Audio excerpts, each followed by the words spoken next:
Hello and welcome. I'm Dr. Adam Dorsey, a psychologist in Silicon Valley and the host of Super Psyched, a podcast dedicated to supercharging your life. Each episode contains fun, high-quality interviews with experts looking at psychology from all angles.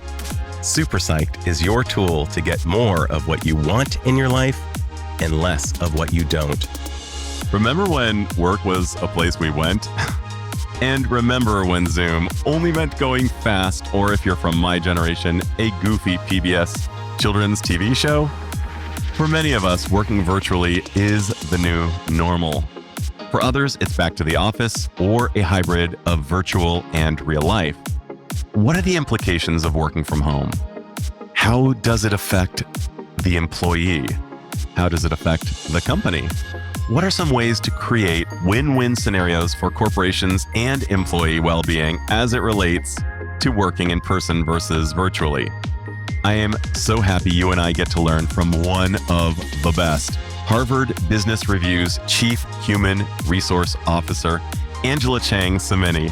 As you'll hear, Angela is the perfect person to engage at a high level about these and other nuanced considerations that keep employees and their companies functioning at their best.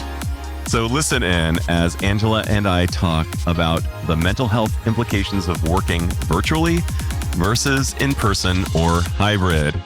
Angela Cheng-Cimini, welcome to Super Psyched. Thank you, Adam. So happy to be here. I've been longing to have this conversation with someone, as I was telling you in the green room, and you are that person. Oh my goodness, you flatter me. It's just, you've got the chops. I enjoyed getting to know you, and I'm so excited for my audience to get to hear your weigh in on the at-home versus in traditional bricks and mortar, and of course, the third option, hybrid of some type of work environments. And I was wondering if you could just speak in your experience as a human resource executive, as a chief people officer person, what are the pros and cons, just kind of in a broad level, of working at home versus working at the traditional office space? So I've been trying to change the vernacular for us to really calling it best of both, right? Not hybrid, not remote, not distributed, because I think at the end of the day, it comes down to two elements: trust and performance. So I trust that you're going to get the job done, and you trust that I'm going to give you the right level of support so that you can be successful and perform at your highest level, wherever that is. So if you need to get away from the screaming dogs and the crying babies, or crying dogs and screaming babies, come into the office because it's open 24/7. Or if you're better served that day because you need quiet, then you need to work at home, do that and let you choose, because you know better than anybody else where your head is going to be that day. And striking that balance, I think, is really what is most important, just generally speaking. And so I think it's particularly relevant in this context. I almost feel like our interview is done. Like you've already just, you just gave the entire answer key to the test. Like, this is what we need to do. But let's get into each of these a little bit more molecularly. Forcing people, which many companies do, saying we now have a policy to do X, rather than you're very flexible, really minding the moods and preferences and really expanding on the fact that we all are neurodiverse, no matter how neurotypical we may be. We may have needs to be at office a particular formulation versus at home a particular formulation, depending on a host of constellations that relate to our performance. What are some of the unwanted side effects of forcing either at home or at office types of policies? Well, let's start with that. Anytime you force anybody to do that, by definition, you are doing it against their will. That's what it means to do something by force. Try it with your kids and see how well that goes. Right? Because I said so just doesn't work, right? It's never going to be as good if they understand the reason behind the rule. And so if you must mandate, then you have to make sure that you're really transparent, that you're really honest, and if even necessary, acknowledge that it might be painful, but this is why we think it's necessary. So if you can't do that, then you need to approach it from the other side, is what makes it compelling for people to go in. And we haven't quite cracked the nut on what are the planned experiences, what are the events, what are the things that make it worthwhile if we are telling you when to go in, which is why we're leaving it to let people choose, because it's just simply too hard. right? The experience is to the person, and we can't possibly orchestrate a meaningful day for every single one of our colleagues. So we let them decide what that looks like. I think it's brilliant. One of the things I've experienced as both a corporate employee as well as a psychologist who has worked virtually and in person has been, at least in the corporate world, not so much for me being a psychologist, actually not at all relevant, has been that when I was working from home, it was tantamount to the unseen in a Hitchcockian film. I didn't know what was going on at the office. And when I would fly out to Pennsylvania, I'd say, oh, all is well. The jungle is safe. So nice. And I could feel good for a couple weeks. But then the anxiety of not knowing what was going on in the black box, so to speak, resumed. And I wonder, how do you create, you talked about trust building. How do you create trust without the IRL, without the in the real life experiences of seeing people face to face? What are some of the best practices to improve trust? So then you have to find replacements for the in-person serendipitous moments that really accelerate a relationship coming to fruition. So I think the necessary corollary is that you have to be much more patient. You have to be willing to admit that it's going to just take a lot longer for people to become familiar, to become comfortable, to build the psychological safety, because that time in person, even if it's just 5 minutes because you're standing at the coffee machine together, or washing your hands at the bathroom together, or sitting next together in a meeting, right? Those moments will not happen. So it just takes longer, which means that an organization is going to take longer to maybe get where you wanted it to be, because the implicit trust has not yet been built. So that's why we spend as much time as we can in the onboarding cycle, the first 2 weeks that someone comes into our organization. We try to build for them as many networks outside of what will be their immediate team, so that they have tentacles at least already somewhat beginning to form. Somewhat parenthetically, as you're talking about this, I can't help but think about a piece of research that may be accurate or slightly inaccurate, but as I understood it, people are more likely to be promoted at work if they are face-to-face and in person, and they may face longer wait times to promotion if they are working virtually. Not sure if that's entirely true, but it kind of makes sense to me. I'm wondering, first of all, A, is that true? And B, if it is true, what can somebody working virtually do to increase the likelihood of a desired promotion? Yeah, I mean, I think that's FaceTime and networking, and how some people find that really distasteful and icky, has always been part of the formula to how quickly someone gets promoted, right? How quickly someone gets recognized. In fact, I just wrote an article for HBR about how to become more visible. And it wasn't really intended just in the context of someone being in the office or someone being out of the office. It's really about making sure that you're participating in meetings, whether that's virtual or in person. It's about reaching out and having touch points with key decision makers or role models in the organization, or getting tied to a project that might give you new experience and visibility. So those are all things that we suggest to people that they try to do, finding a mentor or a sponsor, or even building more lateral relationships can be helpful to someone's ability to be seen and therefore be promoted. That's brilliant. Let's talk about the stickiness of teams. In-person stickiness, I mean, we think about the office, traditional work, with, of course, Steve Carell as the goofy, well-intended Dunder Mifflin boss. We've all had him on some level at some time, which was probably why it was such a big hit. Yeah. And, the cohesion is built through various ways, some of which are epic fails.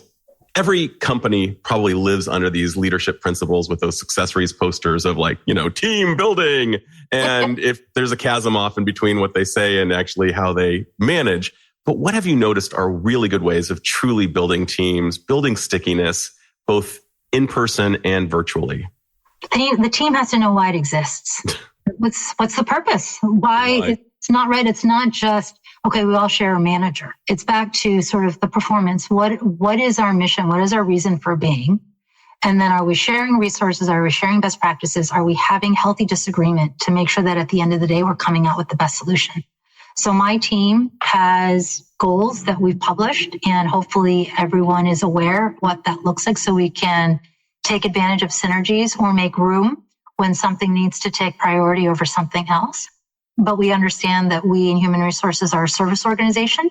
So we make sure that we're constantly looking at what it is the business in its enterprise form needs to accomplish, and then how what we do accelerates, the accomplishment of that. So why does the team exist? And if we have a shared goal, just like, an athletic team, right, that's the most simplest answer is we want to win the Super Bowl. And how do we get there, right? We score more points. I play my role. I show up to train. I sit on the bench because it's not my turn, or I call the plays. Like everybody understands what they do because they understand what the mission and the vision is of that organization. I love that. And it really kind of goes with Simon Sinek's great idea of start with why. You keep talking about the why of a thing. And there's an old research. I don't know if you've seen this one. It's the funniest thing. He talks about it on one of his TED Talks back in the day when there were copy machines, and people would either, they would try to cut ahead. It was, the research was, see if you can cut ahead using one of three phrases. The first one was, hey, I'm really in a hurry. Can I go ahead of you? I've got a class in 5 minutes. That one actually yielded a fair number of people saying, sure, I'll let you go ahead.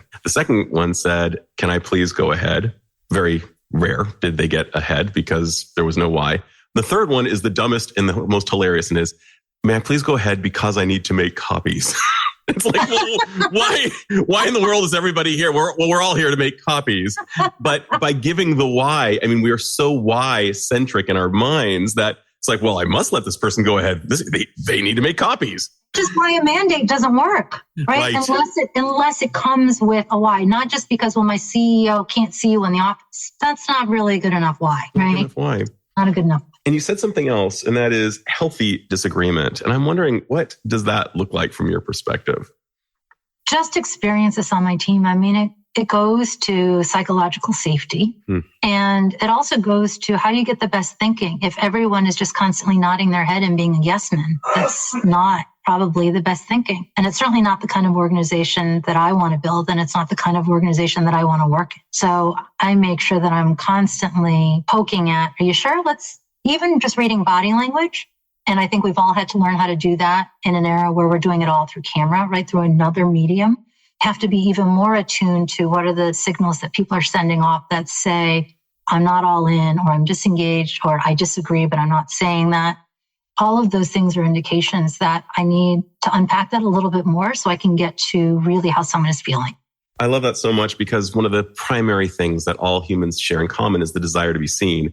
And one of the things that we may erroneously conclude is, well, I'm just going to let that slide and not going to address the elephant in the room because it's too uncomfortable. But by not addressing it in real time, there may be a festering, and a quiet quitting may go on from the employee who says, you know what, I'm not seen, I'm not understood here. You know what, I'm kind of out. Is that what you're kind of saying? Absolutely. Right? Because the baby elephant becomes then a herd of elephants, to really beat that metaphor to death.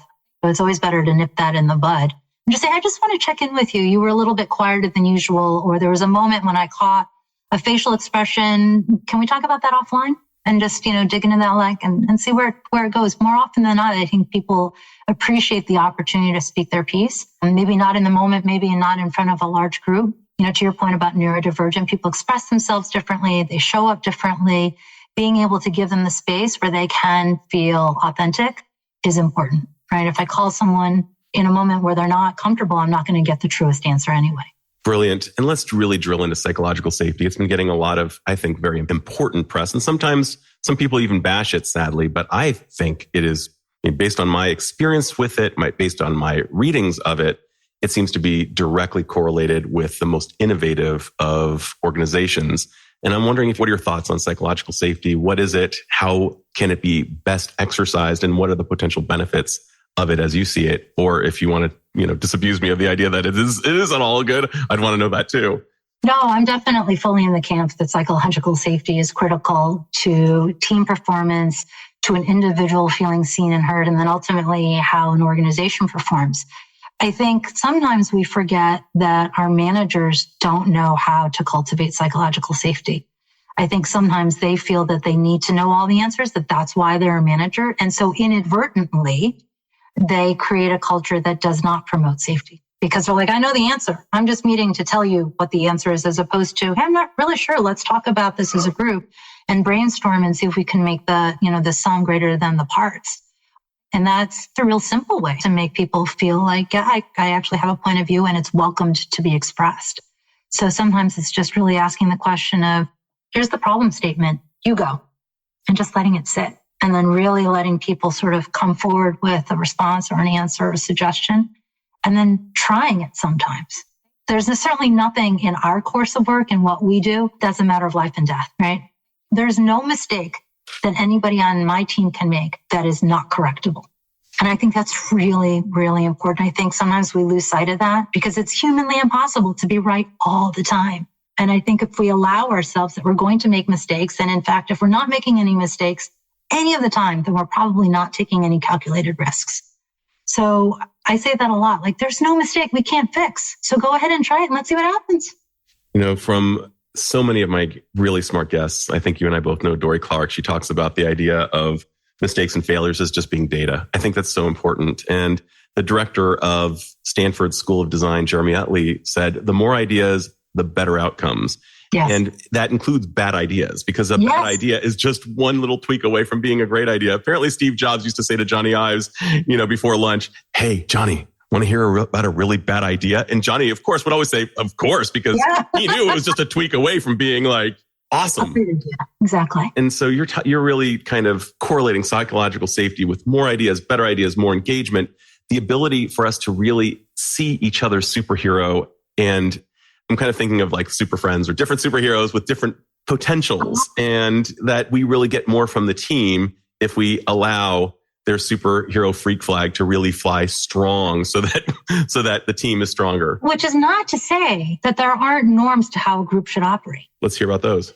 So when I grab a group together for the first time, I often like to set guiding principles around how are we going to operate? How are we going to show up for each other? How are we going to disagree? How present are we going to be? Because it doesn't mean that you can be a jerk, even though you're speaking your truth. I still want you to exercise tact and diplomacy and respect, right? Even if your idea is completely wacky, or even if your idea is 180 degrees from where somebody else is, I'm not giving you permission to be rude, right? So there are some norms of a group that I think are important to help establish the health of a team. And I think sometimes we forget that that's not necessarily assimilation. That's just, what are the ground rules? What are the boundaries of what's acceptable and what's not acceptable? I want you to take risks. That's acceptable. I don't want you to only show up half the time. That's not acceptable. Love that so much. I remember a huge fan of Scrubs, the great Bill Lawrence show, same guy who did, of course, Ted Lasso and Shrinking and other phenomenal shows. Oh, Shrinking's good. We'll have to talk about how so realistic that interesting. is. Definitely not realistic, and definitely a lot of violations in terms of ethical. So many. But it was so much fun to watch. But Bill Lawrence, I saw in the director's cut of some of the Scrubs episodes, had a very strong no dicks policy. Like, if you're a dick, you're off. There's a basic minimum requirement, and that is be nice, be kind, be cool. And you have that. And I think that probably speaks to HBR's success, at least in part. What are some things that you sometimes may see, if you're comfortable sharing this, at your own organization that are amazing, that you think to yourself, gosh, why doesn't everybody do this? So one of the things that's often been said about our culture is that we're too nice and we over-index on kindness. And so the downside to that, when you over-index on anything, right, there's always a downside, is that we shy away from conflict. We shy away from healthy disagreement.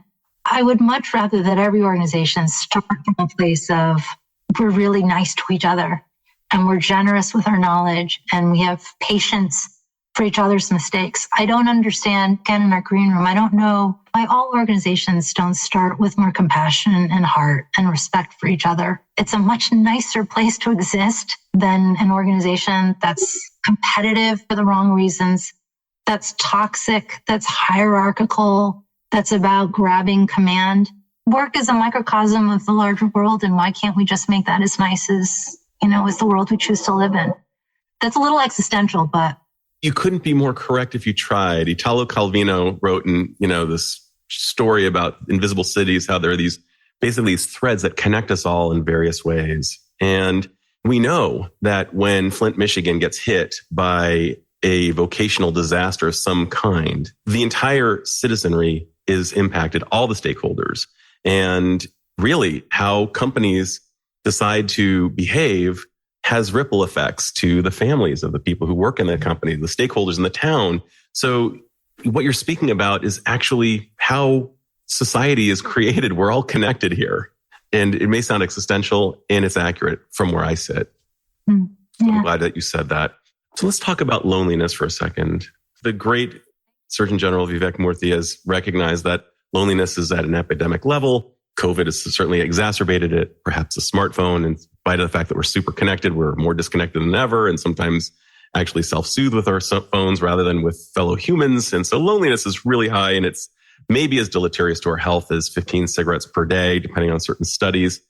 How do you, as great human resources professional, help people perhaps feel more engaged in general and perhaps less lonely? How do you try to stave that off? Well, the question about loneliness is such an interesting one because it was not in the realm of what I would have considered to be on my job description, say, 5 years ago, right? I mean, really contemporary leadership has become so much more about being vulnerable and being authentic. And to the degree that in America, right, that the social safety net is no longer as robust as it once was, so many of those historical and traditional obligations have fallen to the private employer. Where do you get your benefits? You get it through your job. How do you save for retirement? You get that through your job. How do you stave off loneliness? Well, if you're lucky enough to be employed, then your organization needs to find a reason for you to feel connected. And that's a social skill that not everybody naturally has. So, some people are just built like my job is my job, right? I definitely feel like generationally, there's been a difference. I know that when I sent my daughter off to college 5 years ago now, it was sort of the first time she had to meet people in person with no facilitation, right? Like just put yourself out there and they're like, wow, this is really uncomfortable because even with my best friends, I'm still communicating with them through some other device. And so I think we will see the impact of that for generations to come as they enter the workforce. So in terms of how we stave off loneliness, again, I think part of that is making sure that the organization has purpose. Why are you here? And then understanding the role that you play in that. And then what are your immediate relationships? It is often said that people don't leave jobs because of the organization. They leave them because of their manager. Yep. And so that manager to employee relationship is super important. But again, I think so hard because their span of control is only getting larger as organizations are getting leaner. They're pulling on skills that they were never trained to have. Right? I mean, HR experts are now trained to be pseudo-psychologists, right? And I was never trained to do that. I'm trained to be a pseudo-lawyer. I definitely never took the bar, right? Sometimes I'm a financial planner because I'm helping people understand their finances and how they balance that with their life at home. So on HR professionals in particular, it's gotten so much harder, but loneliness is definitely one of those things that's top of mind for us because it is directly tied to someone's sense of engagement. And therefore that directly drives how well they can perform on the job. So we're constantly hearing out. We actually certified 24 of our employees through the National Council of Wellbeing on a course that they called mental health first aid. So first aid like CPR or putting on a tourniquet or using a defibrillator, they went through a mental health first aid program. And the power of this program is that it's your peers. It's not your manager and it's not HR. It's someone who works within your environment and understands the stresses that you experience. And they obviously have a code of confidentiality that they abide by, but someone that you can just kind of talk to when things are really difficult at work or just need a helping hand or you need a sounding board. It is a fabulous program. They've already certified, I think the number is 3 million in the US, and it is global. And some of the largest logos like Boeing and L'Oreal, Starbucks participate in this program.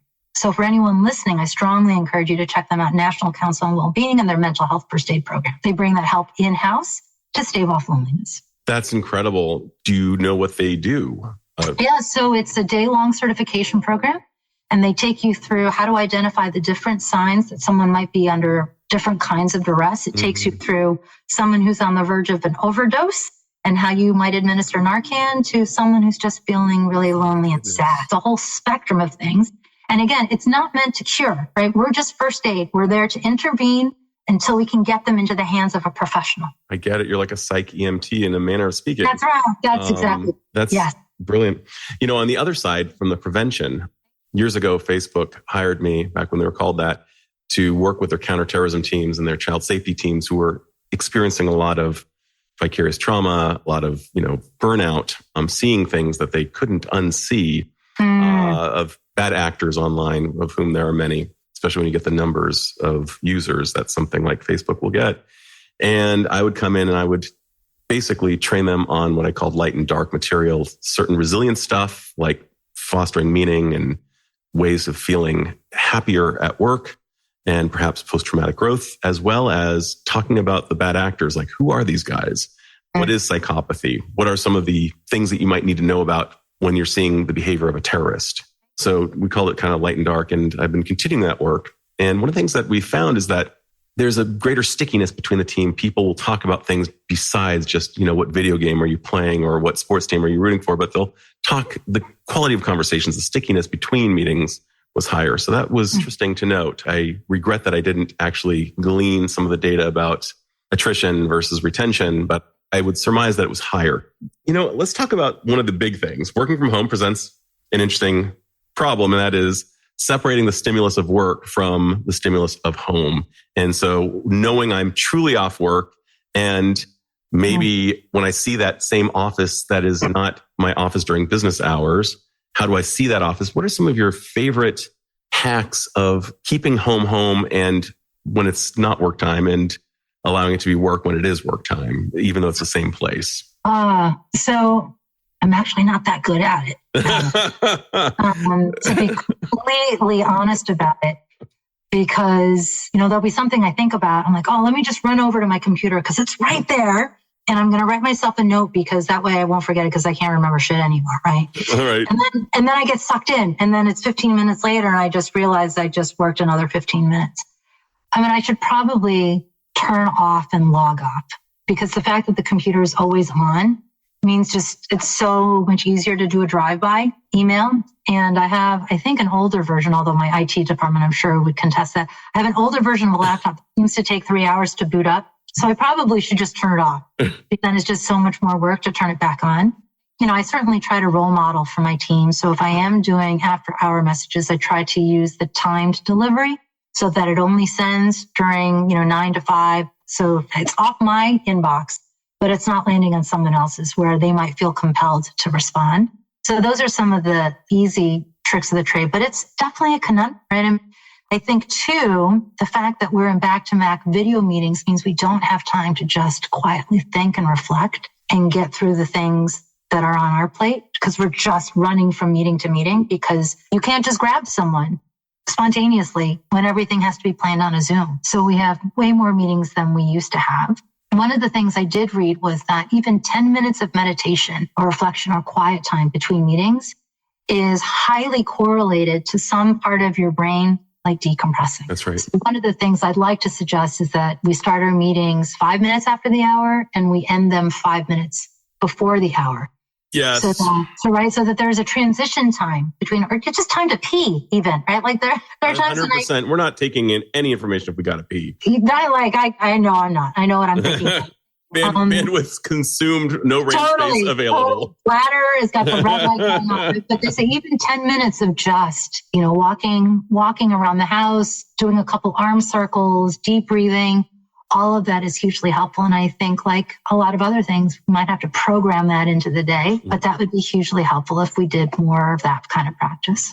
Let's continue along that vein. What would be some of your kind of whisperings to CHROs and other leaders in the HR space who might be able to emulate some of the things, even if they're aspirational at this point, even if you're not yet integrating them? What are some of the things that would be great for the well-being of the individuals and the company itself? So we have begun to talk about whether or not we test drive, 4 hours in the week where there are no meetings. So a meeting-free zone where you certainly no standing meetings. Maybe you take a spontaneous one because you just need 5 minutes, but you don't plan anything that's going to happen regularly, say Friday afternoons. Right? And that way, you can clear your inbox before you go off for the weekend and really enjoy the weekend. Again, the 5 minutes before and after the hour, I think would be hugely helpful. We offer a free lunch, right? So, we try to give a little bit something to our teams coming into the office, a little bit more rewarding. Not every organization can afford to do that, but we're talking about sheet pizzas, right? We're not talking about, surf and turf every week. And we do try and celebrate the small wins. So at every staff meeting, we welcome our new hires. We celebrate milestones. We do a bit where we give cheers for peers and people can drop into the chat someone that they're expressing gratitude for. And the names and the hearts and the applause emojis that fly across the screen is really, really heartwarming. And it's the way we end all of our meetings.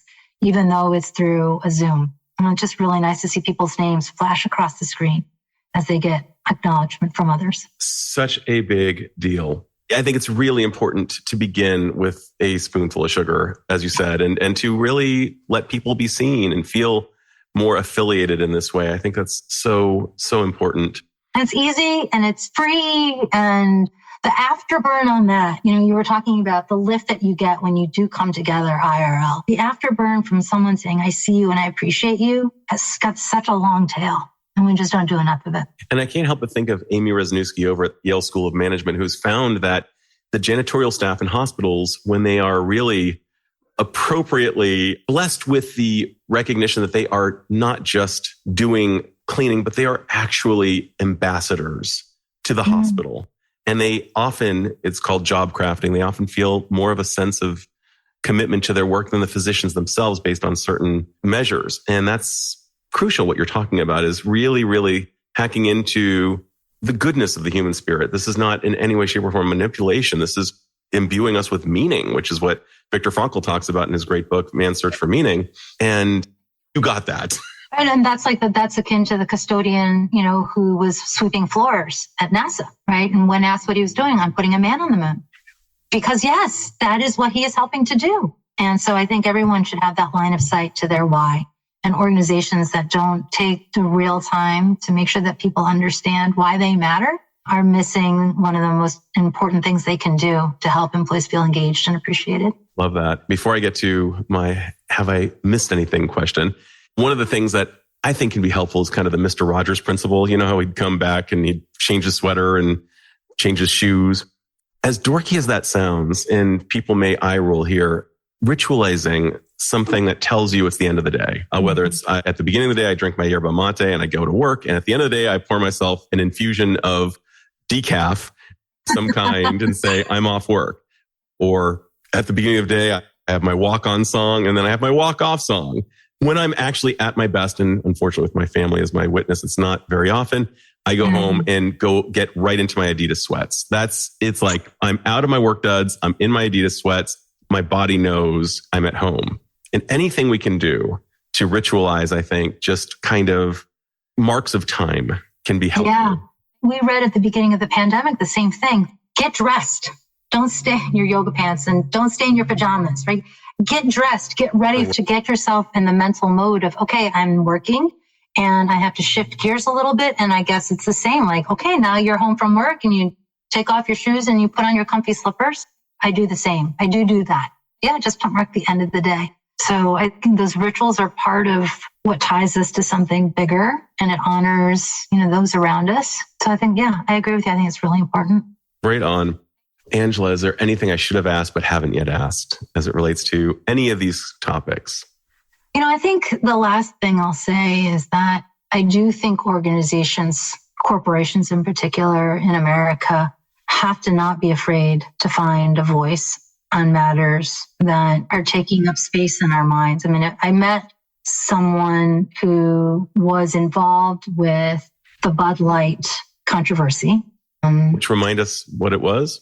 And I'm not going to remember the influencer's name. She was a trans person, and they sent her cans of Bud Light, which sparked all sorts of backlash. And they lost $1 billion or some astonishing number in market cap because their core consumer did not support the trans community, right? And so Budweiser, Anheuser-Busch sort of distanced themselves from that influencer as opposed to supporting her as just one of many different constituents who are consumers of the brand.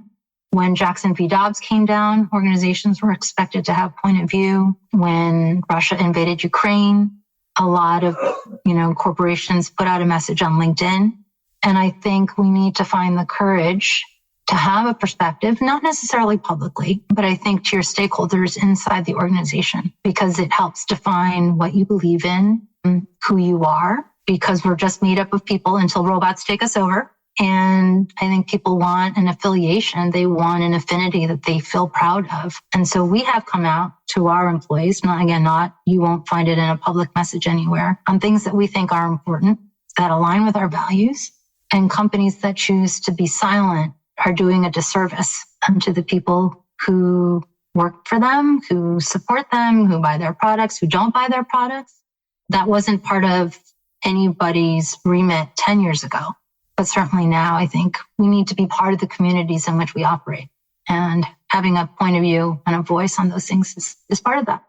And you rather cheekily kind of threw in the phrase of until robots take us over. And I'm sure that many of the listeners heard that. And I'm wondering, what is your perspective on that since you threw it out? Yeah, so I'm personally intentionally choosing to be a late adopter of AI. I still think it's way too fraught with bias and prejudice, and there's enough of that in the system that I don't need to introduce a new element, right? Particularly in the human resources sphere, right? They're all saying you should use it for recruiting. You'll save hundreds of hours. And that may be, but efficiency can sometimes come at the cost of effectiveness. So I'm going to sit back and wait for my peers to test it out. And when they can demonstrate to me that it is more accurate and more predictive than doing it with humans, I'm just going to wait, because I just think that's a genie you can't stuff back into the bottle. And it flies in the face of what we're trying to do with DEI, diversity, equity, and inclusion.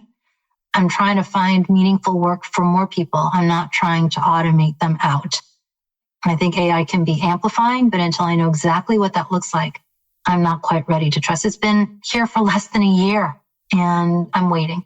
I'm standing back. There are enough people who are surging ahead that I'm going to let them test drive for me. And how about in terms of the person who is worried that their job may be in jeopardy? What is your recommendation to them if they fear that AI could replace them? Well, it's here, right? And as we know, with every day, it's only getting, quote, smarter. So I think we do need to embrace it, that it is here to stay, because I don't think the world is ever going to come to agreement that we're going to shut it all down, right? The good actors might, but then the bad actors certainly won't. So AI is here to stay. And I think we all need to have some familiarity with it in our tool belt, because that's like saying, I'm not going to learn how to use the internet. That's just not possible.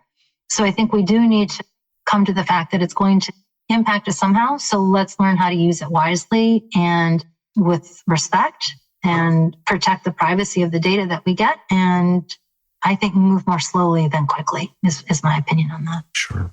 Well, Angela, final question. Yes. My final question for you is this. It's the magical one. And that is, if you had the magical powers to confer upon all humanity one insight or skill that would vastly improve the life of the individual and perhaps even society at large, what would that insight or skill be? And how do you imagine it would impact the individual as well as society at large? So I actually learned this from a friend, and it was part of her toast that she gave at her daughter's wedding. And that is, when you enter into a relationship, expect to give 60, but only get 40% back. And if everybody operated on that ratio, what a wonderful world it would be.